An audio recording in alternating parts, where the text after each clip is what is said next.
दिल्ली के जंतर मंतर पर जारी प्रदर्शन के बीच पर्यावरण कार्यकर्ता और शिक्षाविद सोनम वांगचुक की सेहत को लेकर चिंता लगातार बढ़ती जा रही है।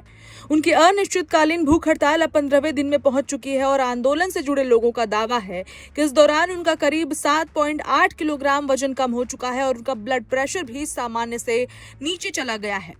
इसी बीच आंदोलनकारी संगठन ने 20 जुलाई को संसद मार्च का ऐलान किया है। नीट परीक्षा में कथित अनियमितताओं के विरोध में जंतर मंतर पर चल रहा प्रदर्शन अब 23वें दिन में प्रवेश कर चुका है। आंदोलन में शामिल सोनम वांगचुक लगातार आमरण अनशन पर बैठे हैं। आंदोलनकारियों की ओर से जारी स्वास्थ्य अपडेट के मुताबिक उनका ब्लड प्रेशर घटकर 104/66 दर्ज किया गया है। डॉक्टरों की निगरानी में उनका स्वास्थ्य लगातार मॉनिटर किया जा रहा है, लेकिन लंबे समय तक भोजन न लेने की वजह से उनकी शारीरिक कमजोरी बढ़ती जा रही है। संगठन का कहना है कि अनशन शुरू होने के बाद से अब तक सोनम वांगचुक का करीब 7.8 किलो वजन कम हो चुका है। डॉक्टरों ने उनकी सेहत को लेकर चिंता जताई है और लगातार निगरानी की सलाह दी है। हालांकि वांगचुक ने फिलहाल अपना अनशन जारी रखने का फैसला किया है। रविवार को आंदोलन स्थल पर कई राजनीतिक और सामाजिक हस्तियां भी पहुंची। केरल के पूर्व मंत्री के शैलजा, KN बालगोपाल और P राजीव ने प्रदर्शनकारियों से मुलाकात करके उनका समर्थन किया। समाजवादी पार्टी के सांसद पुष्पेंद्र सरोज भी धरना स्थल पर पहुंचे और सभा को संबोधित किया। कार्यक्रम का समापन प्रसिद्ध अर्थशास्त्री जयति घोष के व्याख्यान के साथ हुआ। इससे पहले सोनम वांगचुक ने सोशल मीडिया पर एक वीडियो संदेश जारी किया था। उन्होंने लोगों से अपील की थी कि वे किसी एक व्यक्ति को नायक मानने के बजाय स्वयं जिम्मेदार नागरिक बने।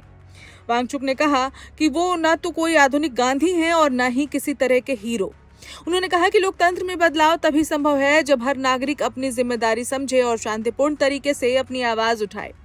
आंदोलनकारी संगठन की मुख्य मांग है कि नीट परीक्षा में कथित अनियमितताओं की नैतिक जिम्मेदारी लेते हुए केंद्रीय शिक्षा मंत्री धर्मेंद्र प्रधान इस्तीफा दें। इसके अलावा संगठन ने उन छात्रों के परिवारों को 1-1 करोड़ रुपए का मुआवजा देने की भी मांग उठाई है, जिन्होंने कथित तौर पर परीक्षा से जुड़े तनाव या विवाद के बाद अपनी जान दे दी। इन्हीं मांगों को लेकर संगठन ने संसद के मानसून सत्र से पहले यानी कि 20 जुलाई को संसद मार्च का आह्वान किया है। सोनम वांगचुक ने भी नागरिकों से अपील की है कि वे शांतिपूर्ण और लोकतांत्रिक तरीके से इस मार्च में शामिल हों और अपनी आवाज बुलंद करें। फिलहाल सबसे बड़ी चिंता सोनम वांगचुक की सेहत को लेकर बनी हुई है। लंबे समय से जारी भूख हड़ताल का असर अब उनके शरीर पर साफ दिखाई देने लगा है।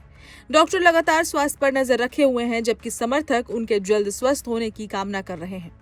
अब सबकी नजर 2 बातों पर टिकी है। पहली, क्या सरकार आंदोलनकारियों की मांगों पर कोई प्रतिक्रिया देती है? दूसरी, क्या बिगड़ती सेहत के बीच सोनम वांगचुक अपना अनशन जारी रखेंगे या कोई नया रास्ता निकलेगा? आने वाले दिन इस आंदोलन की दिशा और सरकार की प्रतिक्रिया दोनों के लिहाज से बेहद अहम माने जा रहे हैं। इस खबर में इतना ही। अपडेट्स के लिए देखते रहें one India Hindi. Subscribe to One India and never miss an update. Download the One India app now.